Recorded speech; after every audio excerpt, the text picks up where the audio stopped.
Hai,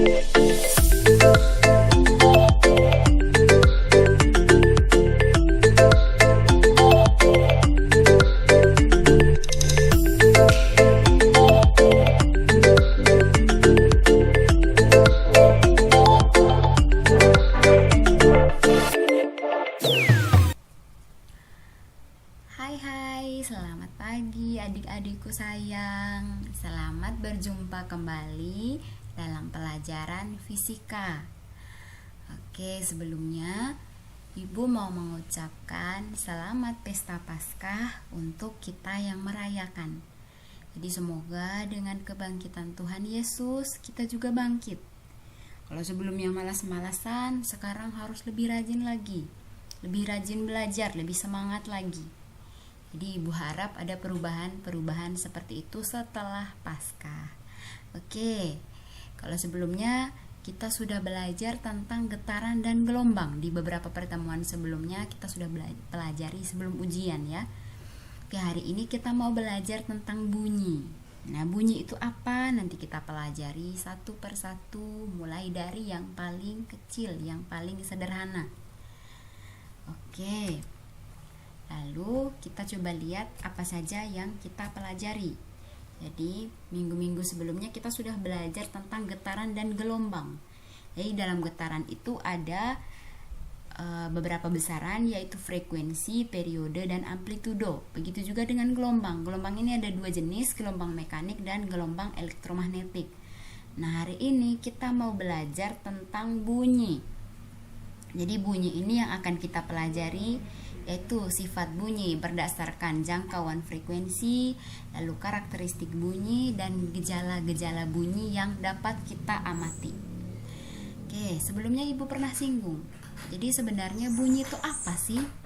Jadi bunyi itu merupakan getaran yang merambat melalui suatu medium. Jadi yang perlu digarisbawahi, ada getaran, lalu getaran ini merambat melalui sebuah perantara, sebuah medium, baru bisa menghasilkan bunyi. Contohnya, coba sekarang kalian coba berbicara. Nah, saat berbicara, lehernya dipegang. Nah, kira-kira apa yang kita rasa? Jadi kita merasa bahwa ada getaran. Nah, sekarang Ibu sedang memegang leher Ibu. Jadi saat berbicara, yang Ibu rasakan ada getaran di leher, ada getaran. Jadi hasil getaran di pita suara itu yang bisa mengeluarkan bunyi berupa suara. Itu maksudnya bunyi. Jadi berawal dari getaran, baru dia merambat melalui suatu medium. Atau contoh lainnya, saat kita memetik gitar. Jadi senar gitarnya bergetar dulu, baru bisa menghasilkan sebuah nada. Itu pengertian bunyi. Lalu yang berikut, syarat terjadinya bunyi. Yang pertama, tentu saja harus ada sumber bunyi.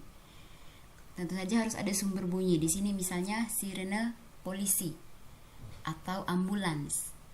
Jadi itu sebagai sumber bunyi. Atau misalnya suara Ibu sekarang itu sebagai sumber bunyi. Lalu yang berikut ada medium atau zat perantara, atau bahasa sederhananya yang menghantarkan bunyi tersebut. Lalu syarat yang paling penting itu harus ada pendengar. Jadi kalau tidak ada pendengar, ya kita tidak bisa sebut kalau ada bunyi. Oke, nah sekarang coba perhatikan gambar yang kedua ini. Medium atau zat perantara. Di sini ada dua orang anak. Saya rasa kalian pernah melakukan praktek ini selama ada di bangku sekolah dasar di SD. Nah, di sini coba lihat yang baju biru, harusnya ini, maaf ini gambarnya salah. Harusnya salah satu orangnya berbicara, lalu yang lain mendengarkan. Ini di sini ada dua buah gelas. Lalu tali ini fungsinya apa? Tali ini fungsinya dia menghantarkan bunyi dari atau menghantarkan suara dari teman yang di sebelah kiri.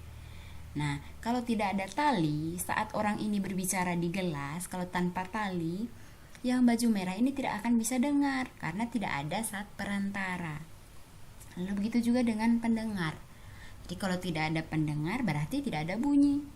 Begitu, itu syarat terjadinya bunyi. Lalu yang berikut sifat-sifat bunyi. Yang pertama, bunyi itu dapat dipantulkan atau dapat direfleksi. Contohnya, saat kita berbicara dalam sebuah ruangan besar, misalnya di aula. Nah, saat kita berbicara itu biasanya suara kita itu dipantulkan kembali. Kita dengarnya berupa gema atau gaung. Itu maksudnya dapat dipantulkan. Lalu yang berikut, sifat yang kedua, dapat dipadukan. Nah, dapat dipadukan, contohnya paduan suara. Nah, di paduan suara itu ada yang suara sopran atau suara satu, ada yang suara alto atau suara dua, ada yang suara tenor, lalu ada suara bass. Nah, keempat suara ini itu nadanya berbeda-beda, notnya berbeda-beda, tapi saat digabungkan itu akan menjadi satu suara. Namanya saja paduan suara. Jadinya suara yang terdengar itu hanya satu. Itu sifat-sifat bunyi. Lalu yang berikut jenis-jenisnya berdasarkan frekuensi. Jadi ada tiga jenis bunyi. Yang pertama ultrasonik, itu frekuensinya lebih dari 20.000 Hz. Lalu yang berikut ada audiosonik. Ultrasonik ini lebih dari 20 Hz, dia tidak dapat didengar oleh telinga manusia. Lalu yang berikut ada audiosonik. Jadi frekuensi untuk audiosonik ini dia mulai dari 20 Hz sampai 20.000 Hz. Nah, frekuensi ini dari 20 Hz sampai 20.000 Hz itu bisa didengar oleh telinga manusia normal. Oke, lalu yang berikut ada infrasonik. Nah, infrasonik ini dia frekuensinya, di situ ada kesalahan. Infrasonik itu frekuensinya kurang dari 20 Hz. Ini ada kesalahan. Oke, ini infrasonik itu frekuensinya kurang dari 20 Hz. Ini juga tidak bisa didengar oleh telinga manusia. Jadi frekuensinya itu terlalu kecil. Nah, sekarang ada beberapa jenis binatang yang mempunyai kemampuan lebih. Ini contohnya jangkrik dan anjing, mereka bisa mendengar suara dengan frekuensi infrasonik atau suara lebih besar dari yang frekuensinya lebih besar dari 20.000 Hz. Nah, sementara ultrasonik itu yang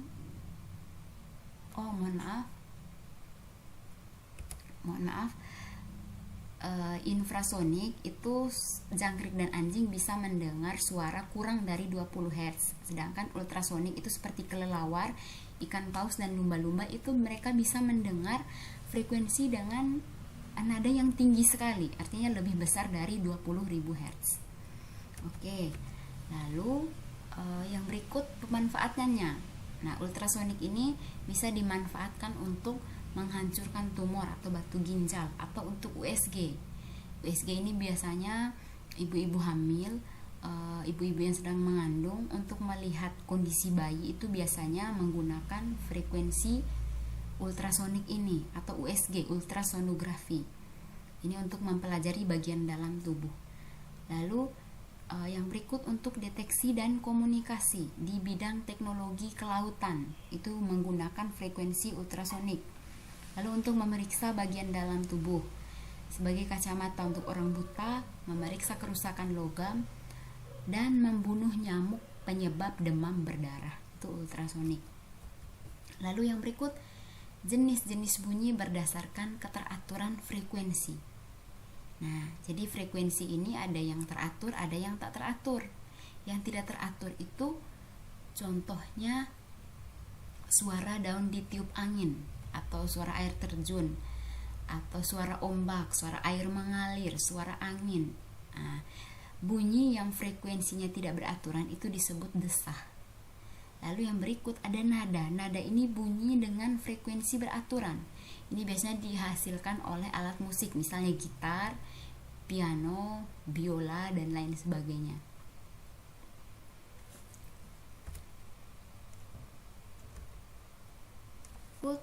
Medium rambat bunyi. Medium rambat bunyi artinya perantaranya, perantara yang menghantarkan bunyi ini apa saja. Jadi dia bisa, perantara ini bisa berupa gas, bisa berupa zat cair, bisa berupa zat padat. Nah, semakin padat molekul sebuah zat, dia kemampuannya untuk menghantarkan bunyi itu semakin baik. Artinya semakin besar kecepatan bunyi di zat yang molekulnya rapat atau di zat padat. Jadi misalnya saat kita sekarang sedang duduk diam, saat kita sedang duduk itu kita bisa mendengar suara motor yang lewat atau suara mobil yang lewat. Berarti itu zat perantaranya udara atau gas, makanya bunyi tersebut bisa sampai ke telinga kita.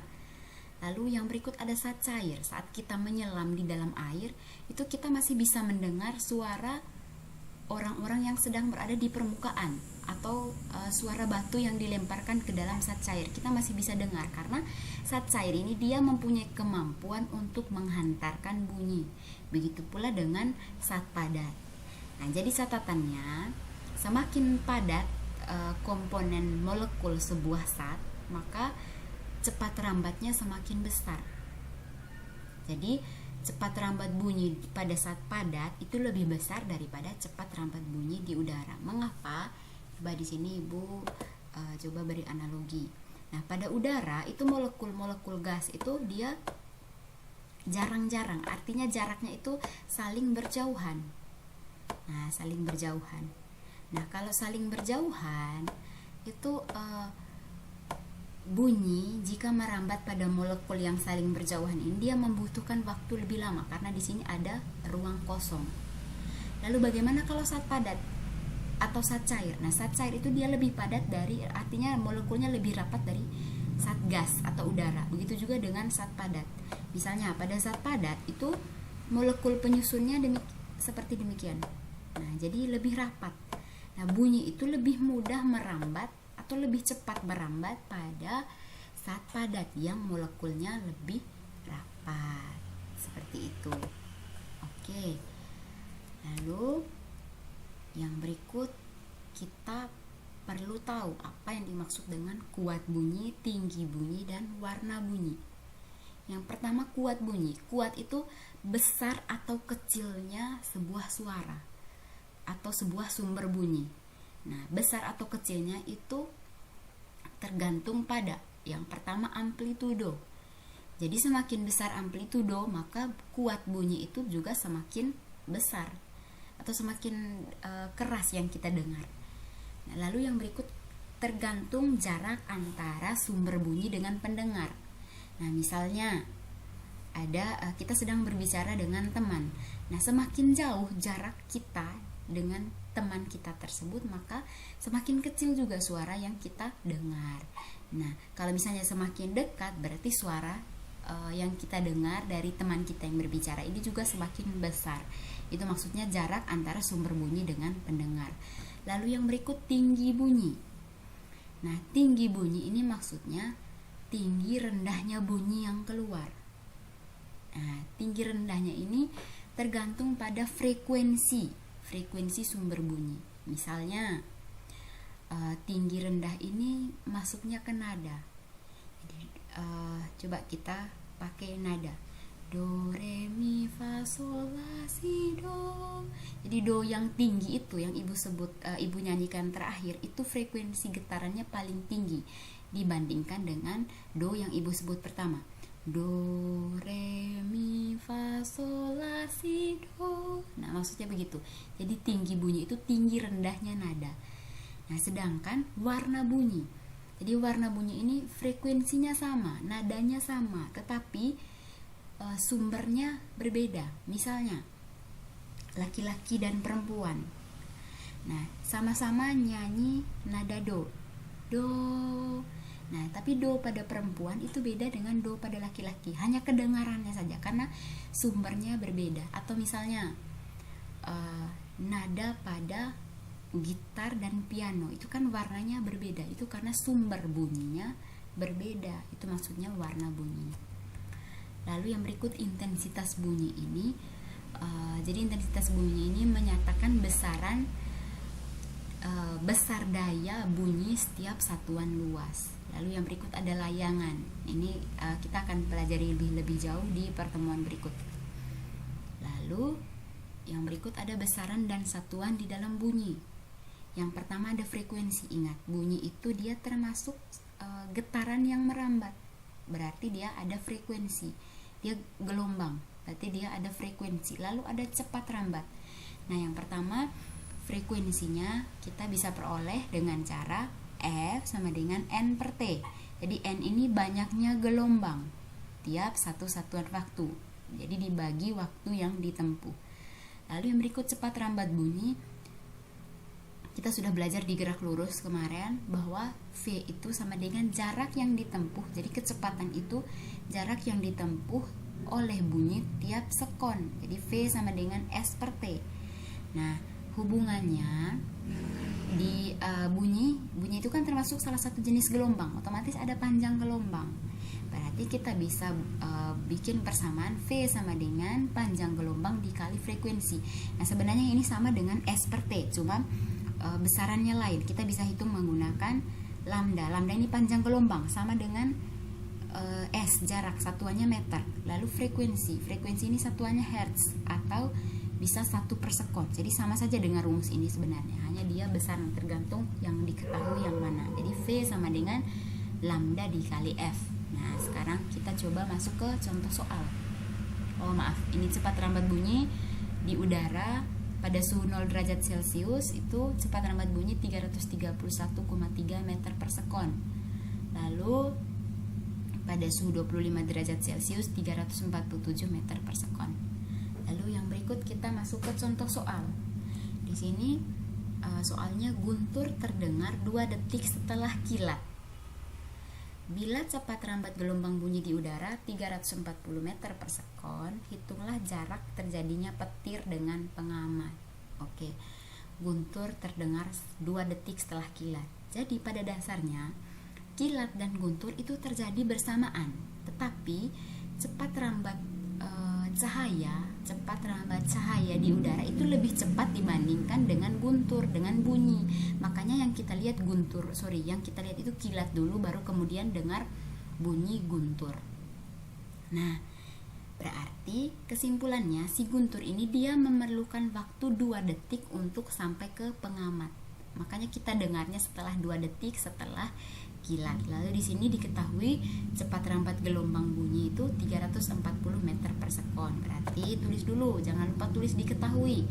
Berarti T-nya sama dengan 2 sekon.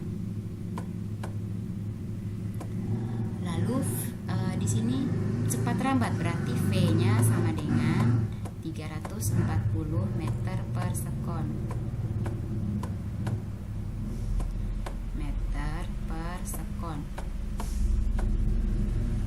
Lalu yang berikut yang ditanya apa? Jarak terjadinya. Berarti yang ditanya S. Nah, kita kan punya rumus V sama dengan S per T.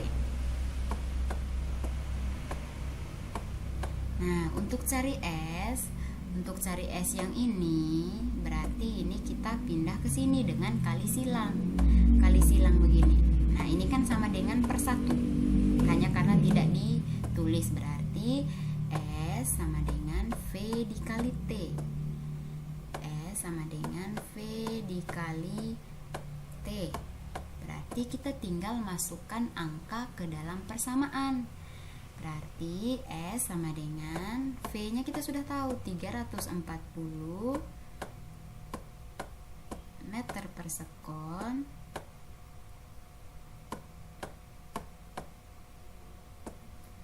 dikali 2 sekon. Nah, berarti sekonnya ini kita tinggal coret. Berarti sisanya 340 kali 2, ketemunya berarti 680 meter. Jadi bisa kita simpulkan bahwa jarak antara tempat terjadinya petir dengan kita sebagai pengamat itu sejauh 608. Nah, lalu yang berikut kita punya soal lain. Frekuensi sebuah sumber bunyi adalah 400 Hz. langsung tulis diketahuinya. Nah, langsung tulis frekuensinya berapa ini, 400 Hz. 400 Hz. Oke. Lalu yang berikut, sedangkan panjang gelombangnya 50 cm. Nah, kita tinggal masukkan panjang gelombang 50 cm. Nah, ingat kalau cm itu selalu diubah ke meter terlebih dahulu, berarti 0,5 meter. Nah, sekarang yang ditanya cepat rambat gelombang bunyi, berarti yang ditanya cepat rambat, berarti yang ditanya V. Nah, kita tahu tadi rumusnya, ada V sama dengan S per T atau V sama dengan lambda kali F.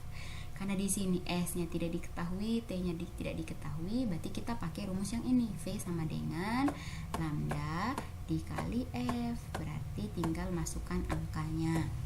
Berarti lambdanya 0,5 meter dikali frekuensinya 400 Hz. 400 Hz. Oke, Hz ini dia sama dengan 1 per sekon. Nah, kalian tentu ingat F kemarin rumusnya sama dengan 1 per T, 1 per periode T atau waktu. Nah, T ini dia satuannya sekon, berarti Hertz ini nama lainnya atau satuan lainnya 1 per sekon. Berarti di sini Ibu tulis kali 1 per sekon. Oke, ini 1 kali 400 kan 400, berarti 400 per sekon.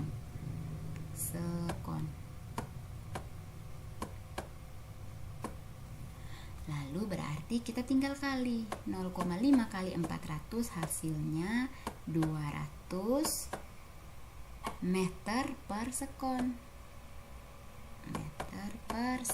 Jadi cepat rambat sumber bunyi tersebut yaitu 200 meter per sekon.